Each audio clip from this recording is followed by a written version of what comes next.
말씀이 일하시도록 살면 복을 받습니다. 이 말씀을 증거하겠습니다.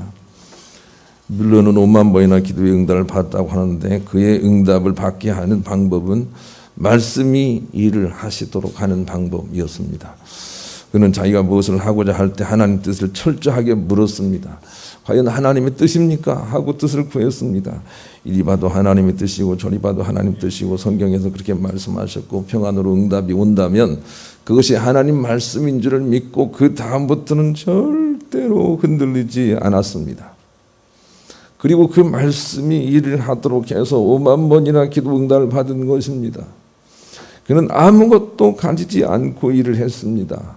오로지 말씀이 일하도록 하는 일에 그보다 능한 사람은 근래에는 없었다고 여겨집니다. 말씀이 그렇게 힘이 있다는 것을 그를 통해서 우리가 배워낼 수 있어야 되겠습니다. 히브리 4장 12절 13절에 하나님의 말씀은 살아있고 활력이 있어 좌우의 날선 어떤 검보다도 예리하여 혼과 영과 및 관절과 골수를 찔러 쪼개기까지 하며 또 마음의 생각과 뜻을 판단하시나니 지으신 것이 하나도 그 앞에 나타나지 않으며 없고 우리의 결산을 받으실 이의 눈앞에 만물이 벌거벗은 것 같이 드러나느니라 그랬습니다. 하나님 말씀은 곧 하나님이세요. 이 신령한 은혜를 우리가 깨달으면 하나님 말씀은 창조력이 있다는 것을 우리가 알 수가 있는 것이에요. 그래서 하나님 말씀을 붙들어야 돼요. 말씀이 일을 하도록 해야 돼요. 다윗처럼 하나님 말씀대로 행동을 해서 승리를 거둘 수 있어야 되겠어요. 다윗은 시편 119편 105절에 주의 말씀은 내 발의 등이요 내 길의 빛이니이다 그랬습니다. 그 말씀대로 한다면 다윗은 자기 발걸음이 움직이는 근거를 하나님 말씀에 두었다는 것입니다. 오늘 내가 여기를 가야 합니까? 하고 주님께 물었다는 것입니다. 오늘도 보니까 막 꽃이 피고 뭐 이렇다고 해서 그냥 어디 가서 꽃놀이 하겠다고 많은 분들이 빠져나갔는데 하나님께 물어야 되지요. 하나님 가야 합니까? 주님이 기뻐하십니까? 이리 생각해도 내가 꽃놀이 가는 거 주님이 기뻐하실 것 같아요. 이리 생각해도 기뻐할 것 같아요. 목사님 입장에 생각해도 기뻐할 것 같아요. 세일장님 입장에 생각해도 기뻐할 것 같아요. 그러면 가야지. 자기 생각대로 간 거 아니겠어요? 하나님 말씀에 의지해서 살았던 다윗은 전쟁을 해서 전쟁을 좋아하지도 않지만 이스라엘 장구처럼 피한 일이 없어요. 말씀은 반드시 승리케 하시기 때문에 그런 거죠. 내가 말씀으로 이끌림 받았다 하는 것을 우리가 그를 통해서 또 교훈을 받아야 됩니다. 말씀에 이끌림 받는 게 훨씬 힘이 있어요. 내 생각대로 하는 것보다 말씀에 이끌려 사는 것이 훨씬 힘이 있다고요. 나는 잘 모르지만 박인비가 골프하는 거 보니까 아니 뭐 그렇게 골프채를 가지고 그렇게 휘둘러대지도 않아요. 그냥 하는 거죠. 그런데 그럼에도 불구하고 그는 자기 힘이 아닌 힘을 빼고 무엇인가로 하는 거예요. 그것을 터득한 사람들은 멀리 날려보낼 수가 있는 거죠. 자기 힘으로 한다고 멀리 가는 게 아니에요. 해봤어야 알지. 자기 힘을 빼고 살아야 돼요. 자기 힘을 넣고 산다고 해서 인생에서 저 멀리 높이 날아갈 수 있는 게 아니에요. 자기 힘을 빼고 진리의 말씀을 붙들고 해야 된다고 주께서 우리에게 가르쳐 주세요. 고린도후서 10장 4절로 6절에 우리의 싸우는 무기는 육신에 속한 것이 아니요 오직 어떠한 견고한 진도 무너뜨리는 하나님의 능력이라. 모든 이론을 무너뜨리며 하나님 아는 것을 대적하여 높아진 것을 다 무너뜨리고 모든 생각을 사로잡아 그리스도에게 복종하게 하니 너희의 복종이 온전하게 될 때에 모든 복종하지 않는 것들을 벌하려고 준비하는 적이 있노라 그랬어요. 우리는 생각하기를 내가 열심을 내면 그 능력이 나타날 것이라고 생각을 하는데 하나님은 네 열심이 중요한 게 아니다. 네 힘이 필요한 게 아니다. 진리의 말씀을 의지하고 네 생각을 빼어놓고 일을 할수록 훨씬 더 강력한 힘이 나온다고 우리에게 가르쳐 주시는 것이지요. 이 일을 우리가 소홀히 여기면 안 돼요. 우리 힘을 빼야 돼요. 우리 생각을 좀 내려놔야 돼요. 많은 생각이 있지만 그러나 생각을 좀 내려놓고 그리스도 붙들고 내가 맡깁니다. 의지합니다 하면서 우리가 살아야 된단 말이에요. 그래야 정말 많은 열매가 있어요. 베드로 보세요. 자기의 지식을 가지고 밤새도록 그물을 내렸으나 고기를 잡지 못했어요. 예수님이 오셔서 깊은 곳에 그물을 내려라 한 말씀을 하셨는데, 베드로는 자기의 그 뛰어난 지식과 경험을 내려놓고 하나님 말씀에 의지해서 그물을 던졌다고요. 그랬더니 물경 몇 마리가 잡혔죠? 153마리가 잡혔단 말이에요.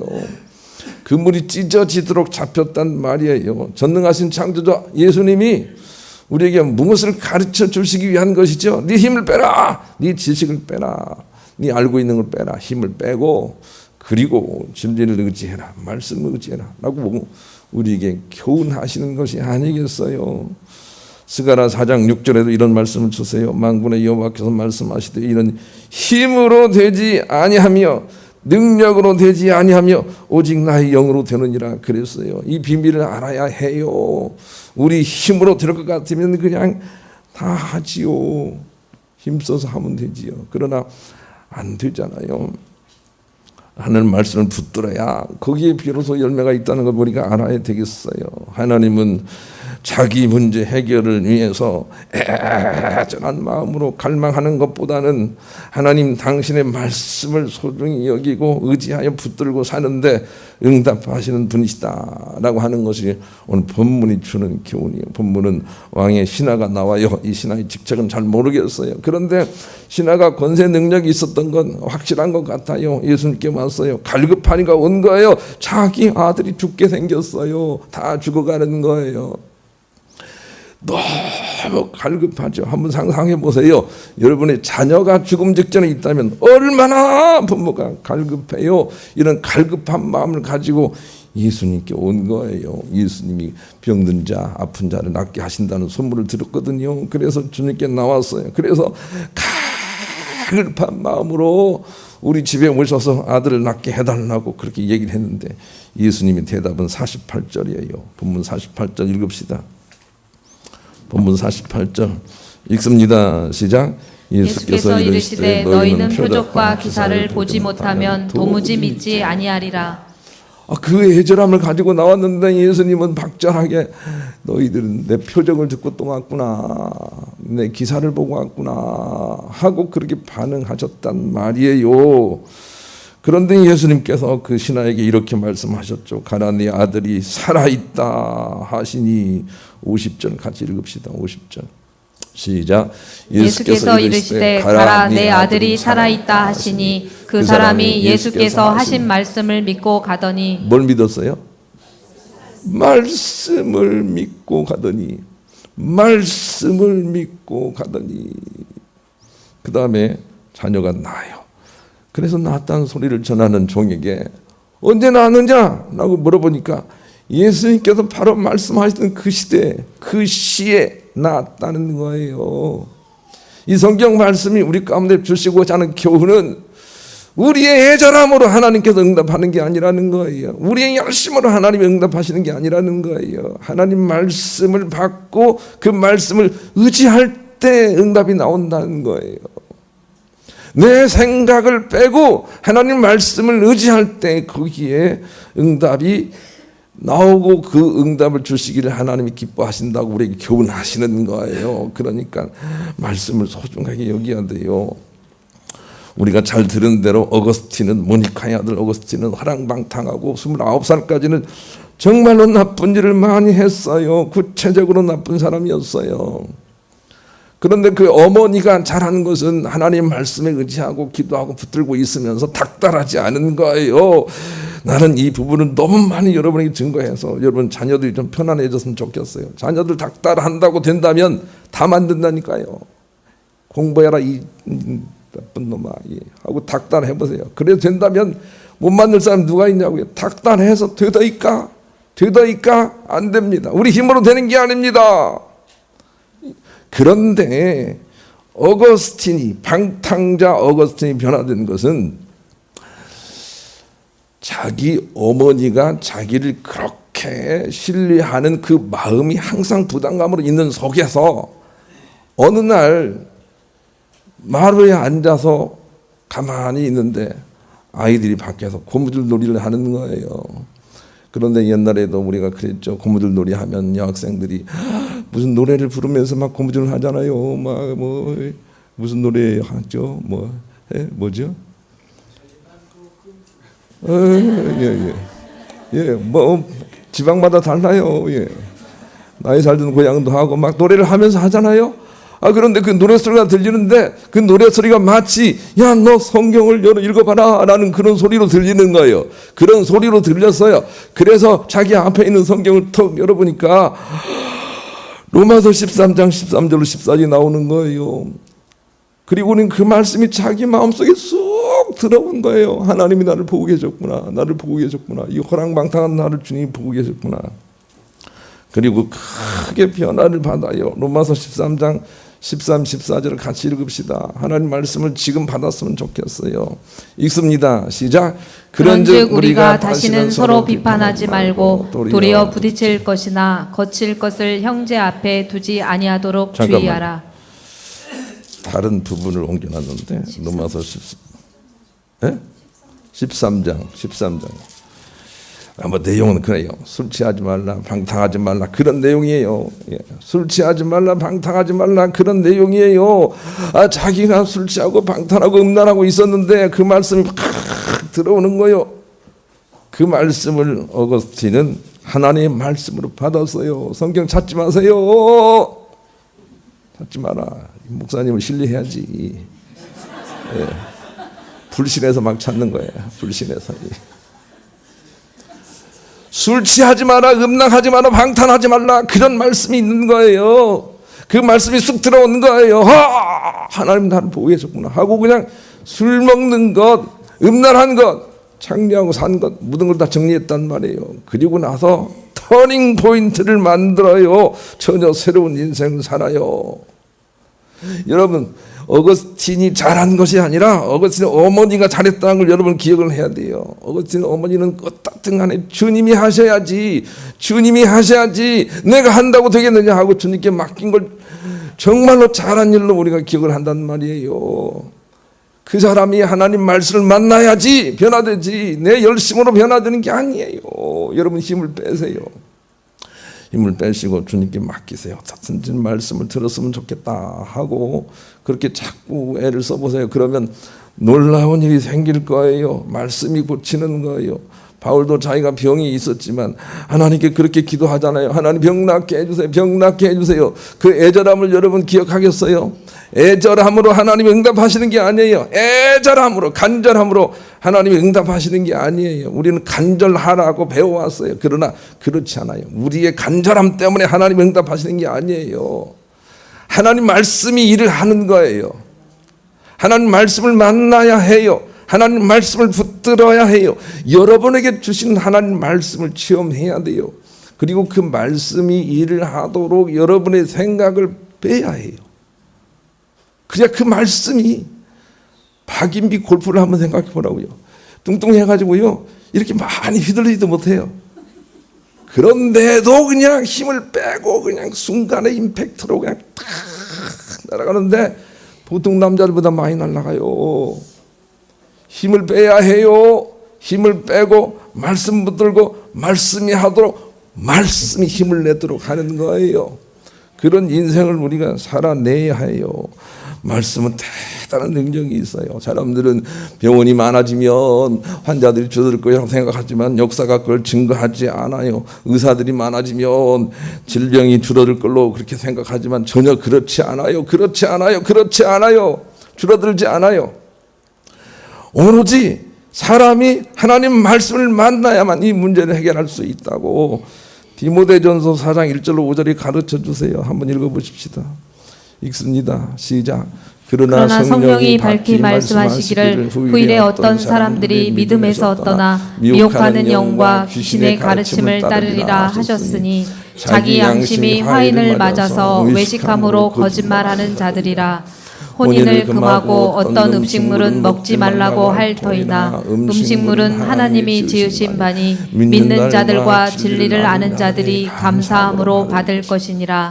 하나님께서 지으신 모든 것이 선함에 감사함으로 받으면 버릴 것이 없나니 하나님의 말씀과 기도로 거룩하여짐이라. 5절 다시 읽읍시다. 시작. 하나님의 말씀과 기도로 거룩하여짐이라. 말씀에 집중할 때 일이 일어난다니까요. 말씀에 집중할 때. 그리고 1, 2, 3, 4절에는 세상의 모든 이론과 이치와 모든 음식과 오늘 약들이 요즘 약들이 얼마나 많아요. 그런 것들이 우리의 질병의 문제를 해결하지 못한다고 말씀해 주세요. 방송에서 막 이건 먹으면 좋고 저건 먹으면 좋고 라고 하는 것에 대해서 많이 혼동하지 마시고요. 하나님 말씀과 기도로 거룩해진다는 것 꼭 기억을 해야 돼요. 그것이 우리를 낫게 한단 말이에요. 말씀과 기도해요. 말씀과 기도. 하나님 법칙이 그래요. 그래. 음식 먹는 것은 그냥 감사함으로 먹으세요. 감사함으로. 오늘 아침에 오다 보니까 뚱뚱한 이영자가 그런 말을 하대요. 은혜를 크게 받았어요. 감사함으로 먹으면 0칼로리다 그러던데. 감사함으로 먹으면 0칼로리래요. 0칼로리. 어쩌면 그렇게 하나님 말씀을 그렇게 전하는지 모르겠어요. 감사함으로 먹으면 0칼로리라고 말하잖아요. 0칼로리라고. 그러니 감사함으로 드세요. 싸우면 드시지 말고, 미워하면서 드시지 말고, 감사함으로 먹으면 그것이 그냥 그런 것이고, 하나님 말씀과 기도로 많이 거룩해진다 하고 말씀하시잖아요. 이 말씀이 너무 중요해요. 여러분 기도하여 여러분에게 주시는 하나님의 말씀을 만나는 여러분 되시기를 간절히 소망합니다. 우리 그런 마음을 가지고 찬송가 285장 1절 부르겠습니다. 이 말씀을 만나야 되겠어요. 그러기 위해서는 하나님의 축복보다 말씀이 먼저야 된다는 것을 우리가 알아야 되겠어요. 오늘 본문에서만 그런 게 아니에요. 하나님은 처음부터 이것을 가르치기를 원했고 배우기를 원했어요. 하나님의 축복보다 말씀이 먼저다. 신명기 8장 1절로 3절을 같이 읽읍시다. 하나님의 축복보다 말씀이 먼저다. 읽습니다. 시작.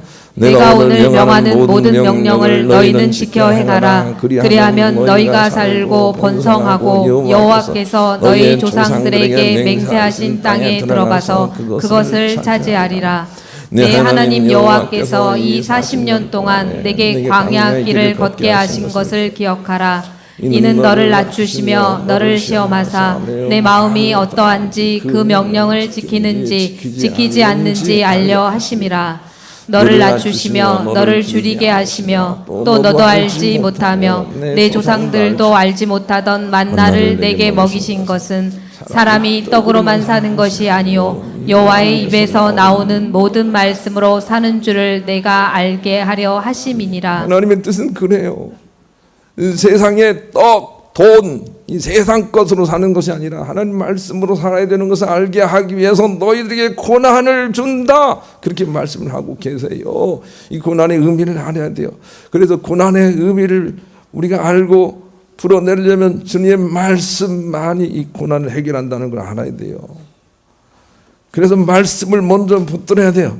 그런데 우리가 고난이 생기면 하나님이 좋으신 분이라는 거 알고 사람들이 나와서 주님이 고난 없게 해주세요, 이 고난 없게 해주세요 하고 하는 일에 우리가 너무나 능한 전통을 가지고 있어요. 그런데 하나님은 말씀이 먼저다 이렇게 말씀하고 계세요. 그 문제를 해결하는 것보다 말씀이 먼저다. 말씀을 만나라, 말씀을 붙들어라, 주님 말씀을 깨달아라 이렇게 우리에게 가르쳐 주신단 말이에요. 그래서 광야에 60만 3,550명이 나와서 모두가 다 하나님께 문제 해결해 주세요, 문제 해결해 주세요 라고 그렇게 하나님께 애절한 마음으로 기도를 했으나 여호수아 갈렙만큼은 달랐어요. 여호수아 갈렙은 하나님의 적과 꾸리는 땅을 주시겠다는 말씀을 그냥 붙들었어요. 그리고 말씀 붙들고 고난 가운데 흔들리지 않았어요. 그리고 나서 그 두 사람만이 적과 뿌리는 땅에 들어가는데 하나님께서 일이 얼마나 통쾌하시고 얼마나 또 다른 사람들을 향해서 답답하셨던지 민수기 14장 26절로 30절 그 이하에 하나님께서 그냥 정리를 해놨어요. 한번 읽으십시다. 읽습니다. 시작.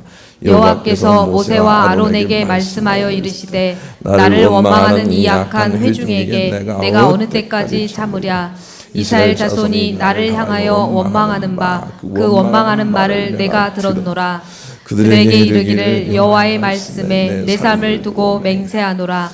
너희 말이 내 귀에 들린 대로 내가 너희에게 행하리니 너희 시체가 이 광야에 엎드러질 것이라. 너희 중에서 20세 이상으로서 계수된 자 곧 나를 원망한 자 전부가 여분네의 아들 갈렙과 눈의 아들 여호수아 외에는 내가 맹세하여 너희에게 살게 하리라 한 땅에 결단코 들어가지 못하리라.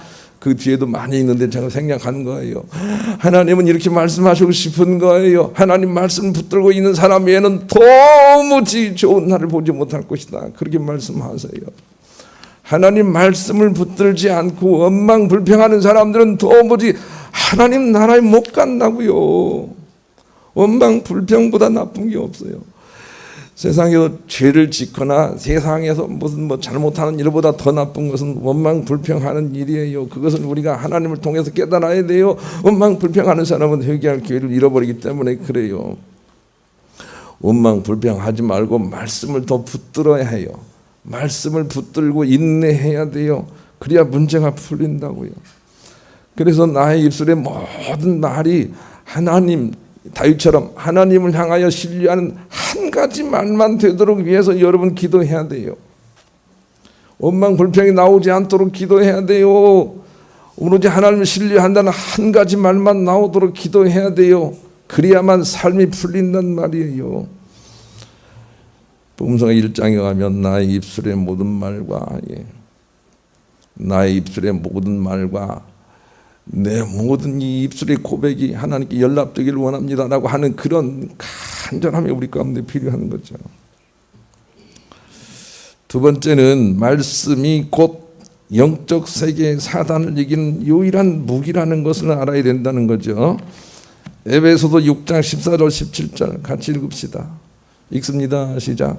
그런즉 서서 진리로 너희 허리띠를 띠고 의의 호경경을 붙이고 평안의 복음이 준비한 것으로 신을 신고 모든 것 위에 믿음의 방패를 가지고 이로써 능히 악한 자의 모든 불화살을 소멸하고 구원의 투구와 성령의 검 곧 하나님의 말씀을 가지라. 우리가 세상에서 악한 영들과 싸워 이기기 위해서는 모든 것들을 다 방패로 삼되 복음과 진리와 또 이런 것들을 방패로 삼아서 그런 일들로 인하여 우리가 상처를 받지 않도록 노력하되 오로지 한 가지 무기를 준비할 것인데 그 무기는 곧 성령의 검 하나님 말씀이라 그랬어요.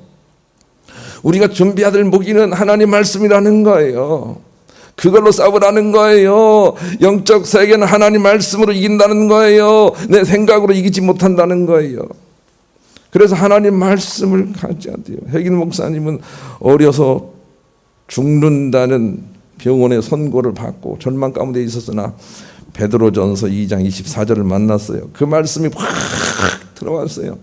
그리고 나서는 그 말씀으로 선포하고 붙들고 일어나서 평생 동안 한 번도 아프지 않고 산 사람이 됐어요. 여러분도 이렇게 말씀을 만나야 돼요. 2장 24절 읽읍시다. 시작. 친히 나무에 달려 그 몸으로 우리 죄를 담당하셨으니 이는 우리로 죄에 대하여 죽고 의에 대하여 살게 하려 하심이라.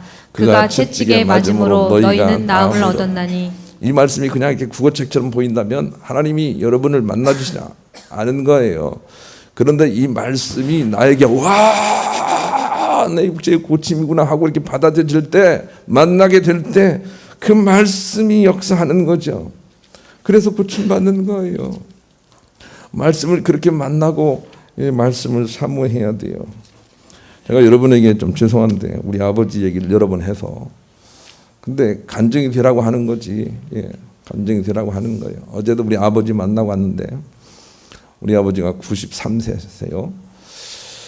그런데 가서 뵙는데 나뿐만이 아니라 모든 사람들이 다 정말 놀라워요. 우리 아버지 얼굴이 정말 천사처럼 보여요.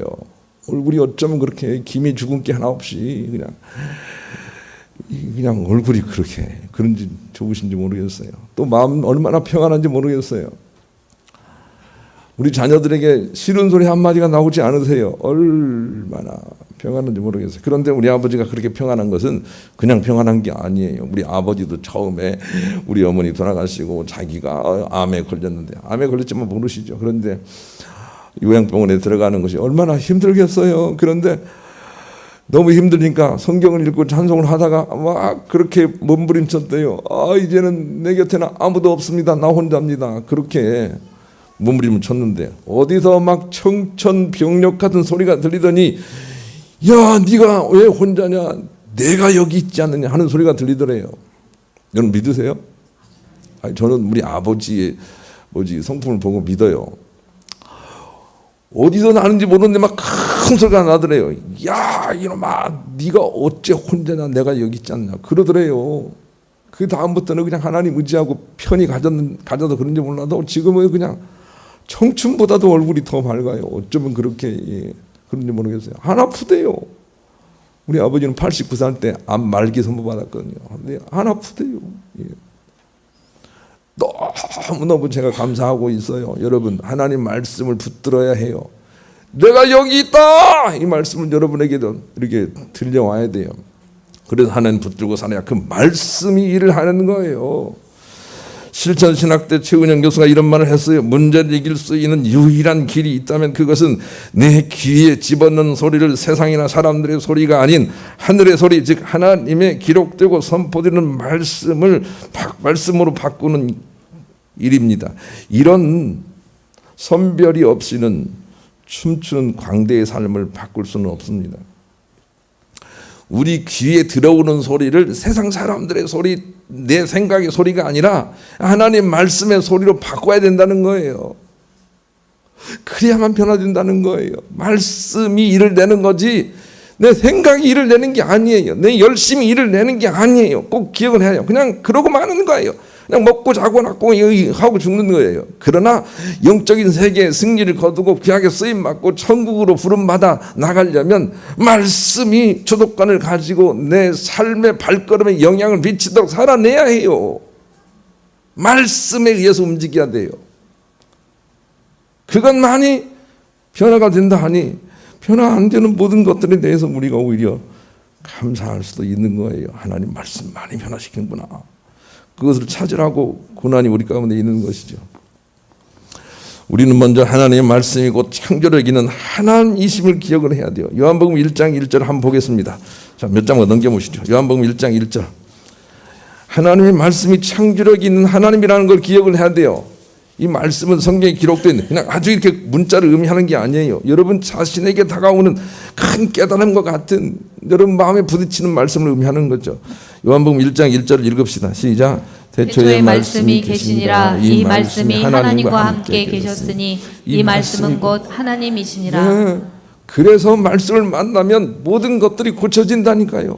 말씀을 만나야 해요. 듣고 또 들어서 특별한 말씀을 받아내야 돼요. 욥처럼 하나님 말씀을 받아내서 이제는 내가 귀로 듣기만 하였더니 이제 말씀을 눈으로 봅니다 하고 받아야 해요. 그래야만 그 말씀이 일을 하는 거죠. 그리고 그 말씀을 듣는 자는 살아날 것이다 이렇게 가르쳐 주세요. 마지막으로 요한복음 5장 25절을 힘차게 읽겠습니다. 읽습니다. 시작. 진실로 너에게 이르노니 죽은 자들이 하나님의 아들의 음성을 들을 때가 오나니 곧 이때라. 듣는 자는 살아나리라. 하나님 말씀을 들어야 살아나요. 바라옵기는 세상의 말들이 아니고 여러분의 생각이 아니고 그냥 평범하게 있는 하나님 말씀이 아니고 힘들고 어려운 여러분에게 찾아오시는 하나님의 말씀을 들으시고 그 말씀이 일하도록 사는 일에 도전해서 그 많은 승리와 능력을 거두고 하나님의 참복을 체험하시는 여러분 모두가 될 수 있기를 우리 주님의 이름으로 간절히 축원합니다.